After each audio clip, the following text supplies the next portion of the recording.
Que el Señor esté con ustedes. Y con tu espíritu. Lectura del Santo Evangelio de nuestro Señor Jesucristo según San Juan. Sí, Señor. En aquel tiempo Jesús levantó los ojos al cielo y dijo: Padre, ha llegado la hora, glorifica a tu Hijo, para que tu Hijo también te glorifique. Y por el poder que le diste sobre toda la humanidad, dé la vida eterna a cuanto les has confiado. La vida eterna consiste en que te conozcan a ti, único Dios verdadero, y a Jesucristo, a quien tú has enviado. Yo te he glorificado sobre la tierra, llevando a cabo la obra que me encomendaste.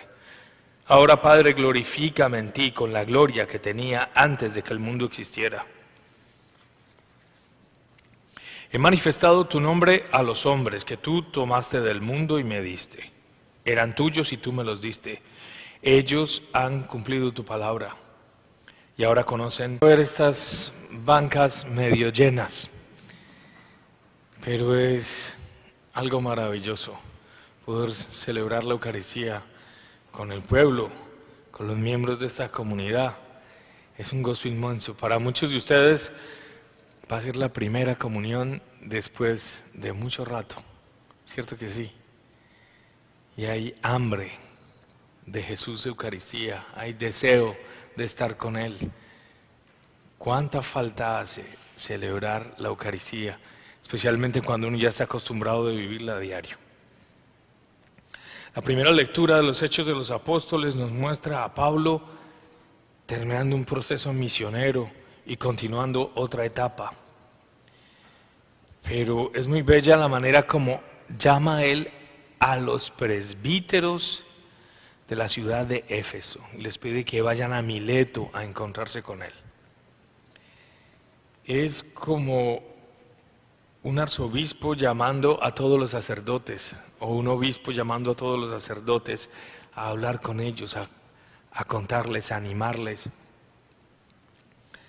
Y les está hablando de lo que le espera, de lo que el Espíritu Santo le ha mostrado, pero sobre todo de la responsabilidad que tienen ahora ellos mismos de seguir el camino que se les ha enseñado.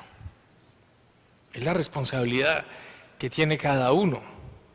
A nosotros se nos da la gracia de la conversión, de conocer a Dios, de vivir la fe, de estar en la conciencia de ser de Dios.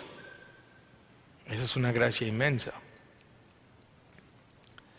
Pero no es responsabilidad de aquellos que nos evangelizaron de vivir la fe por nosotros. Por eso les dice San Pablo claramente, declaro que hoy no soy responsable de la suerte de nadie, porque no les he ocultado nada y les he revelado en su totalidad el plan de Dios. Y es que esa es la tarea del evangelizador, no de vivir su fe por los demás, sino de darles, de transmitirles esa fe a la máxima expresión. Ya el resto es nuestra propia responsabilidad. De cierta forma también Jesús, hoy en la oración del capítulo 17 de San Juan, se llama la oración sacerdotal de Jesús. Jesús ora por los apóstoles y por sus discípulos. Ora por aquellos que Dios le ha confiado. Ora por aquellos por los cuales Dios le ha pedido dar la vida. Y le pide al Padre que los fortalezca con la gracia del Espíritu Santo, que los guarde del mundo. Les pide que su gloria, le pide al Padre que su gloria se muestre en ellos. Y nos da una afirmación que es bien útil para nuestra vida diaria. ¿En qué consiste la vida eterna? Consiste en que te conozcan a ti, único Dios verdadero, y a Jesucristo a quien tú has enviado. Miren bien la diferencia entre estas dos palabras: conocer y creer. El que vive su fe desde la creencia no llega a profundizar, no crece en la fe, piensa que creer es más que suficiente. Y eso lo hemos escuchado en muchas personas, pero vemos los frutos que eso da. Yo creo en Dios. No tengo que vivir metido en la iglesia todo el tiempo, no tengo que andar rezando todo el tiempo, no tengo que leer la palabra, no tengo que hacer prácticas de fe. Yo creo en Dios. Él está en todas partes. Eso es lo que muchos dicen. Pero vivir la fe desde esa creencia es no vivirla. Ahora Jesús nos dice con claridad en qué consiste la vida eterna: en conocer al Padre y en conocer a Jesús. Porque el problema de la fe no es de creer, sino de conocer. Y es que es muy claro. Si conocemos a Dios, entonces nos enamoramos de Él. Y si nos enamoramos de Dios, entonces le podremos servir. Y ahí es donde viene la salvación, donde Dios nos reconoce.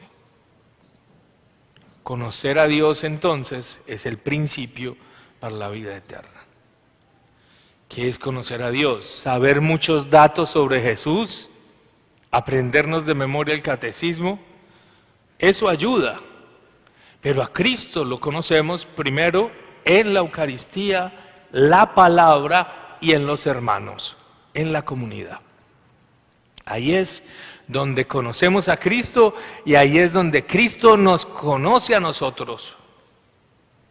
Señor, Señor, en tu nombre hemos predicado en las plazas, resucitado muertos, sanado enfermos, hemos hecho obras de caridad. Y dice Jesús: apártense de mí, malditos, porque no los conozco. ¿Dónde nos conoce Jesús? Cuando les dice: cada vez que lo hicieron con uno de estos mis hermanos, lo hicieron conmigo. ¿Y qué? Las obras de caridad, las obras de misericordia. Ahí también conocemos a Cristo. Y ese conocimiento nos llevará entonces a la vida eterna. Pidámosle al Señor hoy. En la memoria, celebramos la memoria de San Felipe Neri, un sacerdote pobre, enamorado de Dios, de mucha oración, que a diario conocía a Jesús en momentos inmensos, largos de dedicación al Santísimo Sacramento, a la confesión, a atender a los hermanos. Fundador del oratorio. De él decían que era el apóstol de Roma. No había un día que Dios no le diera un milagro extraordinario. Pidamos que por su intercesión nosotros podamos profundizar en ese conocimiento del Padre y de Jesús, porque eso es la vida eterna. Que así sea.